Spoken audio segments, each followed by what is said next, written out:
तो आपने पूछा कि शिवलिंग का अर्थ क्या है। क्या इसमें जो लिंग शब्द है उसका अर्थ वो है जो आजकल लोग अज्ञानी लोग समझते हैं? तो मैं आपको बताता हूँ। शिवलिंग का अर्थ है कल्याणकारी परमात्मा का प्रतीक। शिव का अर्थ है कल्याणकारी निराकार, उस परमात्मा को शिव कहते हैं। और लिंग यानी कि उनका लक्षण या प्रतीक या सिंबल, यानी कि शिवलिंग का अर्थ होता है यानी कि परमात्मा का प्रतीक, पर ब्रह्म का प्रतीक।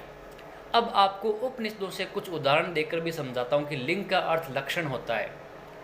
उपनिषदों में एक मंत्र आता है छोटा सा, आकाशस्थ लिंगात। यहाँ पर इसका अर्थ ये होता है कि उस परमात्मा का एक लक्षण है, आकाश भी उस परमात्मा का एक लक्षण है। यानी कि यहाँ पर लिंग को लक्षण, प्रतीक या सिंबल के रूप में बताया जाता है, ना कि वैसा जैसा कि आम जनता आजकल समझती है। तो आज महाशिवरात्रि का दिन है और आज का दिन सबसे शुभ है इस गलत धारणा को हटाने का, ज्ञान लेने का। यहाँ पर एक और बात, एक और तर्क आपको देता हूँ। आपने स्कूली पढ़ाई की होगी, वहाँ पर एक हिंदी व्याकरण में चैप्टर होता है लिंग का। यहाँ पर स्त्रीलिंग, पुल्लिंग और नपुंसक लिंग, ये 3 शब्द आते हैं। तो वहाँ पर जो स्त्रीलिंग है, इसका मतलब है कि स्त्री का लक्षण, स्त्री के लक्षण वाले भाव या वस्तुएं या जीव जो हैं उनको स्त्रीलिंग कहते हैं।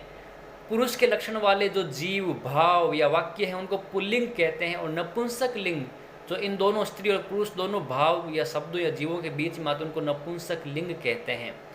वहाँ का लिंग का अर्थ वो नहीं है जो लोग समझते हैं।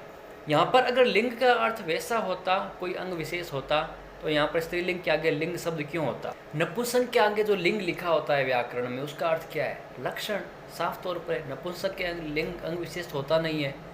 तो ये कॉमन सेंस की बात है कि लिंग का अर्थ लक्षण या प्रतीक या सिंबल होता है।